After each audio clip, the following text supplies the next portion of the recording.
ನಾವೇನ್ ಮಾಡ್ತೀವಿ ತಾಂತ್ರಿಕದಲ್ಲಿ ಒಂದು ವಿಧಿ ಮಾಡ್ತೀವಿ. ಅಲ್ಲ ಗುರುಜಿ, ಈಗ ನೋಡಿ ಎಷ್ಟೋ ಜನ ಅರಿಶಿಣದ ನೀರು ಹಾಕೊಂಡು ಸ್ನಾನ ಮಾಡು ಅಂತ ಹೇಳ್ತಾರೆ.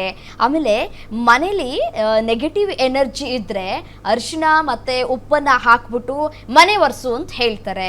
ಇದರಿಂದ ನೆಗೆಟಿವ್ ದೂರ ಆಗತ್ತೆ ಅಂತ ಹೇಳಿ ಸಜೆಸ್ಟ್ ಮಾಡ್ತಾರೆ. ಬಟ್ ಆದ್ರೆ ಇಲ್ಲಿ ಜ್ಯೋತಿಷಿಗಳು ಹೇಳ್ತಾ ಇರೋದು ನೆಗೆಟಿವ್ ಬರುತ್ತೆ ಅಂತ ಹೇಳಿ ಅದನ್ನ ನೀವು ದುರ್ಬಳಕೆ ಮಾಡಬಾರದು ಅಂತ.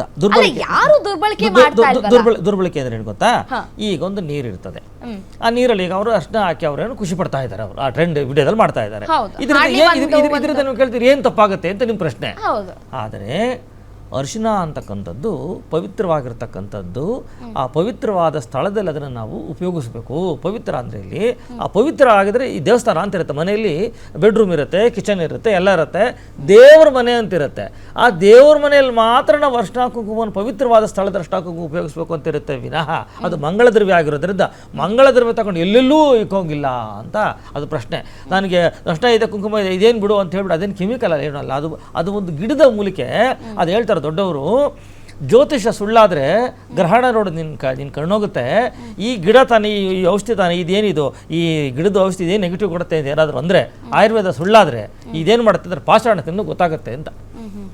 ಆಯುರ್ವೇದ ಸುಳ್ಳಾದರೆ ಪಾಷಾಣ ತಿನ್ನು ಗೊತ್ತಾಗುತ್ತೆ, ಜ್ಯೋತಿಷ ಸುಳ್ಳಾದರೆ ನೀನು ಗ್ರಹಣ ನೋಡು ಗೊತ್ತಾಗುತ್ತೆ ಅಂತ. ಯಾವುದನ್ನು ನಾವು ಹಂಗೆ ಅಲ್ಗೊಳಂಗಿಲ್ಲ, ನಾವು ಯಾವುದನ್ನು ಕೂಡ ದುರ್ಬಳಕೆ ಮಾಡ್ಕೊಳ್ಳಂಗಿಲ್ಲ. ದುರ್ಬಳಕೆ ಅಂದ್ರೆ ಹೇಳಿದ್ರೆ ಇದೊಂದು ಈ ಒಂದು ಪವಿತ್ರತೆಯನ್ನು ಅಪವಿತ್ರವಾದ ಆದಂಗೆ ಅದಕ್ಕೆ ಲೆಕ್ಕ. ಆದರೆ ಅರಿಶಿನ ಕುಂಕುಮವನ್ನು ಇಡುವಾಗ ನಾವು ಆಜ್ಞಾಚಕ್ರಕ್ಕೆ ಇಡಬೇಕು ಅಂತ ಇರ್ತಾರೆ, ತಗೊಂಡು ಎಲ್ಲಿ ಬೇರೆ ಕಡೆ ಇಡ್ತಾರೆ. ಆಜ್ಞಾಚಕ್ರಕ್ಕೆ ಇಡಬೇಕಾದ್ರೆ ಚಕ್ರದ ಬುದ್ಧಿಶಕ್ತಿಯನ್ನು ಮಾಡುತ್ತೆ. ಹೆಣ್ಮಕ್ಳು ಕುಂಕುಮವನ್ನು ಇಡೋದ್ರಿಂದ ಇನ್ನು ನಾರ್ತಲ್ಲಿ ನೋಡಿರ್ಬೋದು, ಬಿಂದಿಯನ್ನ ಕುಂಕುಮವನ್ನು ಇಟ್ಟು ಕೂಡಲೇ ಅವಳಿಗೆ ವಿವಾಹ ಆಯಿತು ಅಂತ. ಇನ್ನೊಂದು ವಿಷಯ ಕೊಡ್ತೀನಿ ನಿಮಗೆ, ಇದ್ರ ವಿಷಯಲ್ವಾ ನಿಮಗೆ. ಅಂಗಡಿಗಳಲ್ಲಿ ಗಾಜಿನ ಲೋಟಕ್ಕೆ ನೀರು ತುಂಬಿ ಒಂದು ಚಿಟಿಕೆ ಅರಿಶಿನ ಹಾಕಿ ಒಂದು ನಿಂಬೆಹಣ್ಣು ಹಾಕ್ತಾರೆ.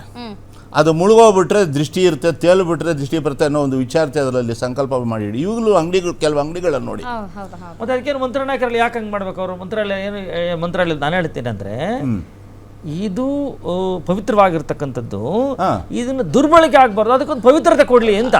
ಪವಿತ್ರತೆ ಅಂದ್ರೆ ಯಾರೋ ಒಬ್ಬ ಇವರು ಜ್ಯೋತಿಷಿದಾರೋ ಅವ್ರು ಇರೋದು ಇಲ್ದಿದ್ದು ಏನೇ ಇರಲಿ, ಇವತ್ತು ದುರಾದೃಷ್ಟ ಬಂದ್ಬಿಡುತ್ತೆ, ಅದೃಷ್ಟ ಎಲ್ಲ ಹೋಗ್ಬಿಡತ್ತೆ ಅಂತ ಹೇಳಿ ಜ್ಯೋತಿಷಿಗಳು ಈಗ ಮನೆಯಲ್ಲಿ ಇರುತ್ತಲ್ಲ, ಮನೆಯಲ್ಲಿ ಅರಿಶಿನ ಕುಂಕುಮ ಒಂದ್ ಕಡೆ ಇಟ್ಟಿರ್ತಾರೆ, ಒಂದು ಅರಿಶಿನ ಕುಂಕುಮ ಕೈ ತಪ್ಪಿ ಕೆಳಗಡೆ ಬಿದ್ದೋಗುತ್ತೆ.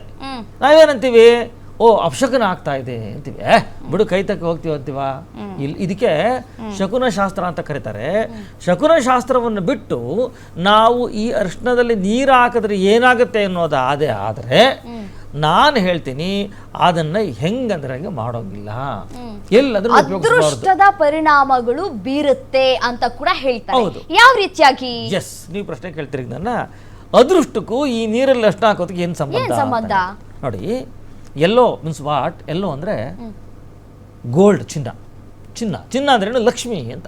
ಚಿನ್ನದ ರೂಪವೇ ಲಕ್ಷ್ಮಿ. ಆ ಹಳದಿ ಬಣ್ಣವನ್ನು ಅದು ಕೆಂಪು ರೂಪಕ್ಕೆ ತಗೊಳುತ್ತೆ.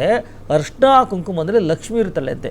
ಯಾವುದೇ ಮುತ್ತೈದೆ ಬಂದಾಗ ಅವಳಿಗೆ ಏನೇ ಕೊಟ್ಟರು ಕೂಡ ಅರಿಶಿನ ಕುಂಕುಮ ಕೊಟ್ಟು ಅವಳನ್ನು ಪೂರ್ಣ ಪ್ರಮಾಣದಲ್ಲಿ ಮಾಡ್ತಾರೆ. ಅವಳನ್ನು ಕೊಡುವಾಗ ಸೀರೆಯ ಸೆರಗಿನ ಕೊನೆಯಲ್ಲಿ ಕೊಡಬೇಕು, ಹೇಗಂದ್ರೆ ಅರಿಶಿನ ಕುಂಕುಮ ಕೊಡಲ್ಲ, ಸೀರೆಯ ಕೊನೆಯಲ್ಲಿ ಕೊಡ್ತಾರೆ. ಸೀರೆ ಕೊನೆಯಲ್ಲಿ ಲಕ್ಷ್ಮಿ ಇರ್ತಾಳೆ ಅಂತೇಳಿ ಆ ಸೀರೆ ಕೊನೆಯಲ್ಲಿ ಅರಿಶಿನ ಕುಂಕುಮವನ್ನು ಕೊಡ್ತಾರೆ. ಅದು ಹಿಂದಿನ ಕಾಲದಿಂದ ಮಾಡಿರ್ತಕ್ಕಂಥದ್ದು. ಅರಿಶಿನ ಕುಂಕುಮವೇ ಲಕ್ಷ್ಮಿಯ ಇನ್ನೊಂದು ರೂಪ. ನೀವು ಏನಾದರೂ ಅರಿಶಿನ ಕುಂಕುಮವನ್ನು ಸುಮ್ಮನೆ ಹುಚ್ಚುಚ್ಚಂಗೆ ಬಳಸ್ಕೊಂಡೋದ್ರೆ ಲಕ್ಷ್ಮಿ ಬಿಟ್ಟು ಹೋಗೋದು ಗ್ಯಾರಂಟಿ. ಕೊನೆಗೆ 6 ಗಂಟೆ ಆದಮೇಲೆ ಅರಿಶಿನ ಕುಂಕುಮವನ್ನು ಮನೆಯಿಂದ ಹೊರಗಡೆ ತಗೊಂಡು ಹೋಗಲ್ಲ. 6 ಗಂಟೆ ಆದ್ಮೇಲೆ ಅರಿಶಿನ ಕುಂಕುಮ ಹೊರಗಡೆ ಕೊಡಲ್ಲ. ಅದು ಒಂದು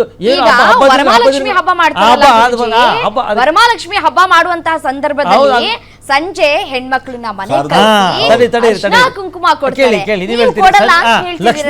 ಲಕ್ಷ್ಮೀ ಪೂಜೆಗೆ ಹೇಳ್ತಾರೆ, ಭಾಗ್ಯದ ಲಕ್ಷ್ಮೀ ಬಾರಮ್ಮ. ಹೇಗೆ ಬರ್ತಾಳೆ ಅವಳು? ಸಕ್ಕರೆ ತುಪ್ಪ ಕಾಲುವೆ ಹರಿಸಿ, ತುಪ್ಪವನ್ನು ಕುಂಕುಮ ಮಿಕ್ಸ್ ಮಾಡಿರ್ತಾರೆ, ಇರಲಿ, ಸಕ್ಕರೆ ತುಪ್ಪ ಕಾಲುವೆ ಹರಿಸಿ ಶುಕ್ರವಾರದ ಪೂಜೆಯೊಳಗೆ, ಶುಕ್ರವಾರದ ಪೂಜೆ ಮಾಡೋದು ಎಷ್ಟೊತ್ತಿಗೆ? ಸಂಜೆ ವೇಳೆಯಲ್ಲಿ ಲಕ್ಷ್ಮೀ ಬರೋದು. ದೀಪ ಹಚ್ಚಿತೀವಲ್ಲ, ದೀಪ ಒಂದು ಲಕ್ಷ್ಮೀ ರೂಪವೇ. ಆ ದೀಪ ಹಚ್ಚುವಾಗ ಲಕ್ಷ್ಮೀ ಪೂಜೆ ಮಾಡ್ತಾರೆ ಸಂಜೆ. ಆ ಸಂಜೆ ಮಾಡಿ ಆ ಸಂಜೆ ಈಗ ನೋಡಿ, ಈಗ ಯಾರೋ ಕುಟುಂಬಸ್ಥರು ಊರಿಂದ ಬಂದಿರ್ತಾರೆ, ಹೆಣ್ಮಕ್ಳಿಗೆ ಅಷ್ಟು ಇಟ್ಕೊಳಕ್ ಕೊಡ್ತಾರೆ ವಿನಃ ಯಾವಾಗಂದ್ರೆ ಅವಾಗ ನೀವು ತಗೊಂಡೋಗಿ ಅಂತ ಮನೆಯಿಂದ ಕೊಡಲ್ಲ. ಮನೆಯಿಂದ ಯಾರು ಕೊಡಲ್ಲ ಗುರುಜಿ. ಯಾಕೆ ಕೊಡಲ್ಲ ಅಂದ್ರೆ ಮನೆಯಲ್ಲಿ ಇರ್ತಕ್ಕಂಥ ಅದೃಷ್ಟ ಹೋಗುತ್ತೆ ಅಂತ. ಮನೆಯಲ್ಲಿರ್ತಕ್ಕಂಥ ಅದು ಲಕ್ಷ್ಮಿ ಹೋಗುತ್ತೆ ಅಂತಾನೆ. ಮೊಸರು ಕೊಡಲ್ಲ ಹಂಗ್ ನೋಡಿದ್ರೆ, ಅದು ಅದು ಲಕ್ಷ್ಮಿ. ಅದು ಲಕ್ಷ್ಮಿ. ಹೌದು. ಮತ್ತೆ ಸಾಲ್ಟ್ ಕೊಡಲ್ಲ ಅಂದ್ರೆ ಉಪ್ಪುನು ಕೊಡಲ್ಲ. ಉಪ್ಪು ಕೊಡಲ್ಲ. ಆ ನಂತರ ಅದ್ರ ನಾವು ಅರ್ಶಿನ ಕುಂಕುಮಕ್ಕೆ ಬಂದಾಗ ಲಕ್ಷ್ಮಿ ಅಂತ ಕರೆದ್ರೆ ನಮ್ಮ ಶಾಸ್ತ್ರದಲ್ಲಿ, ಜ್ಯೋತಿಷ್ ಶಾಸ್ತ್ರದಲ್ಲಿ ಲಕ್ಷ್ಮಿ ಎಲ್ಲಿದ್ದಾಳೆ ಅಂದ್ರೆ ಅದು ಅರ್ಶಿನ. ಈಗ ನೀವು ಮಾಂಗಲ್ಯ ನೋಡಿದಿರಿ ನೀವು, ಆ ಮಾಂಗಲ್ಯಕ್ಕೆ ಏನಾದ್ರು ಮಾಡ್ಬೇಕಾದ್ರೆ ತಾಳಿ ಈಗ ಬಂದಿರೋದು, ಅದ್ರ ಮೊದಲು ಒಂದು ಅರ್ಶಿನ ಕುಂಕುಮ ಕಟ್ತಾ ಇದ್ರು, ತಾಳಿ ಕಟ್ತಾ ಇದ್ರು, ಅದು ಲಕ್ಷ್ಮಿ. ಒಂದು ತಾಳಿಲಿ ಲಕ್ಷ್ಮಿ ಇದಿರುತ್ತೆ ಲಕ್ಷ್ಮಿ ತಾಳಿನೇ ಅಂತ ಕಟ್ತಾರೆ. ಅಮ್ಮನವ್ರ ಮನೆ ಕಟ್ಬೇಕಾದ್ರೆ ಲಕ್ಷ್ಮಿ ತಾಳಿನೇ ಕಟ್ತಾರೆ. ಒಂದು ವಿವಾಹ ಆಗಬೇಕಾದ್ರೆ ಒಂದು ಏನಂತಾರೆ ಅದನ್ನ ಒಂದು ಅಷ್ಟು ಕುಂಕುಮ ಕಟ್ತಾರೆ. ಅಥವಾ ಅದೂ ಬಿಟ್ಟರೆ ನೀವು ಇನ್ನೆಲ್ಲಿ ಉಪಯೋಗಿಸ್ತಾರೆ ಅರ್ಶಿನ ಅಂತಂದರೆ, ಅರಿಶಿನವನ್ನು ಉಪಯೋಗಿಸೋ ಜಾಗ ನಾವು ತಾಂತ್ರಿಕವಾಗಿ ಏನಾದರೂ ಮಾಟಾಮಂತ್ರಗಳನ್ನಿದ್ರೆ ತಡೆ ಹೊಡಿತಾರೆ ಅಂತ ಗೊತ್ತಾ, ದೃಷ್ಟಿ ತೆಗಿತಾರೆ ಗೊತ್ತಾ, ಅಲ್ಲಿ ನಾವು ಅರಿಶಿನವನ್ನು ಉಪಯೋಗಿಸ್ತೀವಿ. ಅರಿಶಿನ ಇಲ್ಲೇ ಇರೋ ಜಾಗವೇ ಇಲ್ಲ. ಅರಿಶಿನವೇ ಲಕ್ಷ್ಮಿ ಇನ್ನೊಂದು ರೂಪ. ನೀವೇನಾದರೂ ಈ ಸೂರ್ಯಚಂದ್ರರು ಅಂತ ಕರಿತೀವಿ. ಅವ್ರು ಹೇಳ್ತಾ ಇದ್ರು ಗುರುಗಳು, ಚಂದ್ರ ಮತ್ತು ಗುರು ಅಂತ ಕರೆದ್ರು.